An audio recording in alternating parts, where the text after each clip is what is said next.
আমার আগে আমার ছোট বোনের বিয়ে হয়ে গেল। বাড়ির বড় মেয়ে হিসেবে এর চেয়ে লজ্জার আর কি হতে পারে। আমি অনার্সের শেষ বর্ষে পড়াশোনা করছি, আর আমার ছোট বোন ললিতা এবার ইন্টার দ্বিতীয় বর্ষে পড়ছে।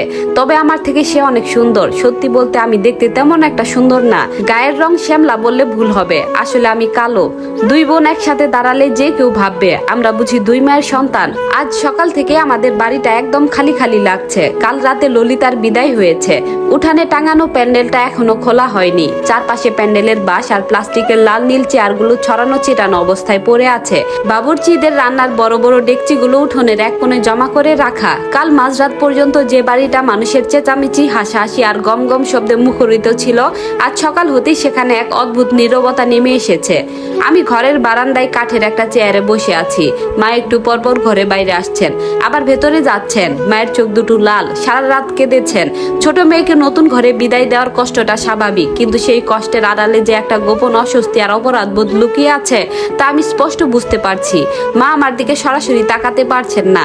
যতবারই চোখাচোখি হচ্ছে মা চোখ ফিরিয়ে নিচ্ছেন। আসলে ললিতার জন্য এই বিয়ের প্রস্তাবটা হঠাৎ করে এসেছিল। ছেলে পক্ষের এক দূর সম্পর্কের আত্মীয় ললিতাকে আমাদের এক কাজিনের বিয়েতে দেখেছিল। তারপরেই সরাসরি বিয়ের সম্বন্ধ নিয়ে আসে। ছেলে সরকারি চাকরি করে, সচ্ছল পরিবার, স্বভাব চরিত্রও ভালো। বাবার প্রথমে ইচ্ছে ছিল না ছোট মেয়েকে এত আগে বিয়ে দেওয়ার। তাছাড়া বড় মেয়ে অবিবাহিত থাকতে ছোট মেয়ের বিয়ে দেওয়া আমাদের সমাজে খুব একটা ভালো চোখে দেখা যায় না। কিন্তু ছেলেপক্ষ এতটাই একছোটা ছিল যে তারা ললিতাকেই বউ করে নিয়ে যেতে চায়। তারা স্পষ্ট জানিয়ে দিয়েছিল। মা বাবা বেশ কিছুদিন দ্বন্দ্বে ছিলেন। পাড়াপড়শি বা আত্মীয় স্বজন কে কি বলবে সেই ভয়টাই বড় হয়ে উঠেছিল। কিন্তু ছেলেপক্ষের এমন ভালো প্রস্তাব হাতছাড়া করার সাহসও বাবা পাননি। তাছাড়া ললিতাও মনে হয় ছেলেটাকে পছন্দ করে ফেলেছিল। শেষ পর্যন্ত সব দিক বিচার করে মা বাবা সিদ্ধান্তটা নিয়েই ফেললেন। আমার সামনে বসে বাবা একদিন শুধু এটুকু বলেছিলেন, মারে ললিতার ভাগ্যটা ভালো, তাই সম্বন্ধটা হাতছাড়া করতে পারলাম না, তুই কিছু মনে করিস না। আম্মা কাঁদতে কাঁদতে বললেন, তুই তো বড়, একটু মনটা শক্ত কর, ললিতার কপালটা এইভাবে নষ্ট হতে দিস না, তুই একটু সহ্য করে নে মা। আমি মা বাবার মুখের দিকে তাকিয়ে কিছু বলতে পারিনি, শুধু মৃদু হেসে মাথা নেড়েছিলাম। কিন্তু মনের ভেতর যে শব্দহীন ঝড় বয়ে যাচ্ছিল তা কাউকে বোঝানোর মতো ক্ষমতা আমার ছিল না। আজ সকালে মুখ ধোয়ার জন্য যখন আয়নার সামনে দাঁড়ালাম, নিজেকে খুব অপরিচিত লাগলো। আয়নায় স্পষ্ট দেখতে পেলাম ললিতা আর আমার পার্থক্যটা। ললিতা একদম ধবধবে ফর্সা, টানা টানা চোখ, হাসলে গালে টোল পড়ে। ছোটবেলা থেকে সবাই ওকে কোলে নিতে চাইতো, আদর করত, আর আমি ছিলাম শান্ত, একপাশে চুপচাপ বসে থাকা এক কালো মেয়ে। বয়স বাড়ার সাথে সাথে এই তফাৎটা আরো স্পষ্ট হয়েছে। ললিতা যখনই কোনো সুন্দর শাড়ি বা সালোয়ার কামিজ পরতো তাকে পরীর মতো দেখাতো, আর আমি সাধারণ পোশাক পরে কোনো রকমে নিজেকে ঢেকে রাখতাম। বিয়ে বাড়ির 3টে দিন আমার জন্য কতটা কঠিন ছিল তা শুধু আমিই জানি। আত্মীয় স্বজনরা যখন বাড়ি ভর্তি হয়ে এলো, তাদের প্রত্যেকের চোখে যেন একটা অঘোষিত প্রশ্ন ঝুলছিল। কেউ সরাসরি বলেছে, আবার কেউ কানে কানে ফিস ফিস করে বলেছে, বড় মেয়েটা ঘরে থাকতে ছোটটার বিয়ে হয়ে যাচ্ছে, বড়টার কোনো সমস্যা আছে নাকি। পার্লার থেকে যখন ললিতাকে সাজিয়ে আনা হলো তখন সবাই ওর রূপে মুগ্ধ হয়ে প্রশংসা করছিল। আমি এক পাশে দাঁড়িয়ে ললিতার জন্য মেহমানদের নাস্তা পরিবেশন করছিলাম। হঠাৎ দূর সম্পর্কের এক কাকিমা আরেকজন মহিলাকে কুনুই দিয়ে গুঁতো দিয়ে বলে উঠলেন, দেখেছো ছোটটা যেন রাজকন্যা, আর বড়টার গায়ের রংটা কেমন যেন চাপা পড়ে গেছে, এখন বড়টার কি হবে কে জানে। কথাটা আমার কানে এসে একদম তীরের মতো বিঁধছিল। হাত থেকে নাস্তার প্লেটটা প্রায় পড়ে যাচ্ছিল, সামলে নিলাম। কেউ লক্ষ্য করেনি আমার হাতের কাঁপুনি। আমি ট্রেটা টেবিলে রেখে সোজা নিজের ঘরে চলে এসেছিলাম। সেই মুহূর্তটায় নিজের গায়ের রং আর রূপের জন্য নিজের উপর একটা গভীর রাগ আর করুণা একসাথে জমে উঠেছিল। আজ ললিতা নেই। ওর ঘরের দরজার পর্দাটা বাতাসে হালকা দুলছে। ঘরটা একদম গোছানো কিন্তু খালি। ললিতার শাড়ি, গয়না, প্রসাধনী সব এখন অন্য একটা বাড়িতে।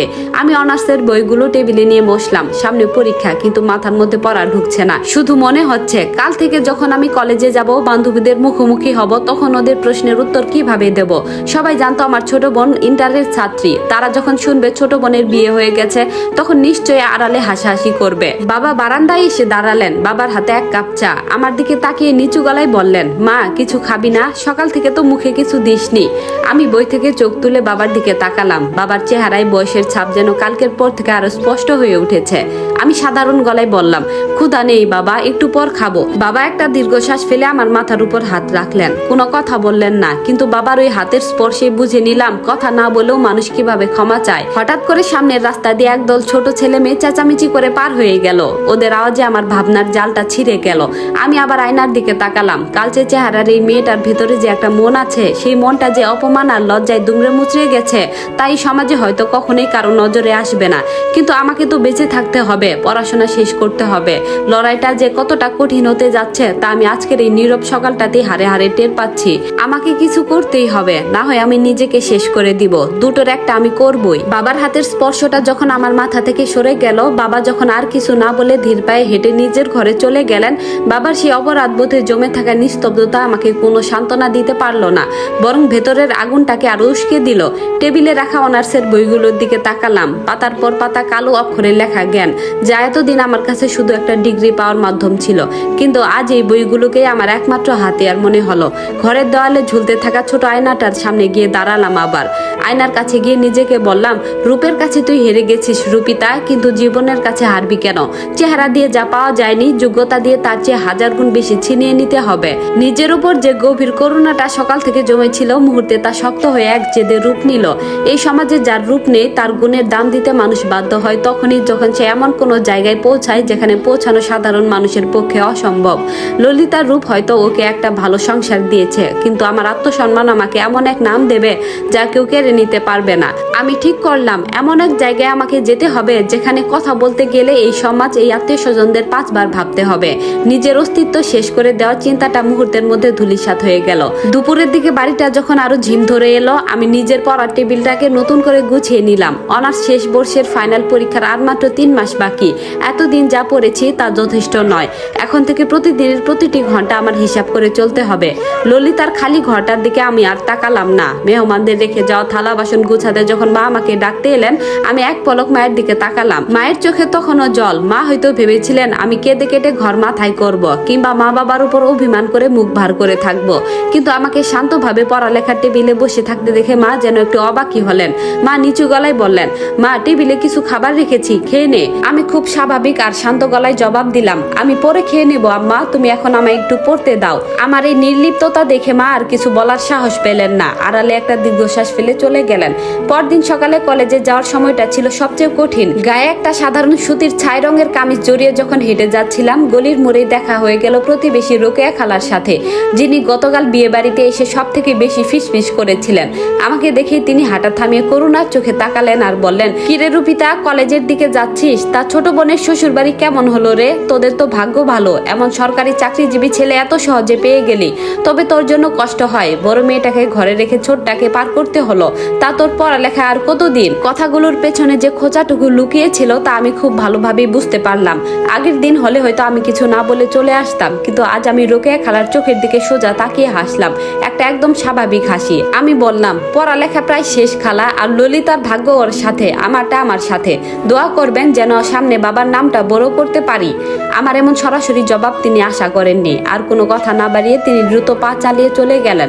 কলেজে গিয়ে বান্ধবীদের আড্ডায় নানান কথা উঠল। অনেকে ললিতার বিয়ের কথা তুলতেই চাইল, কিন্তু আমি স্পষ্ট জানিয়ে দিলাম পারিবারিকভাবেই সব সিদ্ধান্ত হয়েছে, এবং এখন আমার পুরো মনোযোগ অনার্সের ফাইনাল পরীক্ষার দিকে। পরের 3 মাস আমার জীবন থেকে দিন আর রাতের তফাৎ মুছে গেল। অনার্সের মূল বইপত্রের পাশাপাশি বিসিএস এর সিলেবাসের বইগুলো এনে টেবিলে জমা করলাম।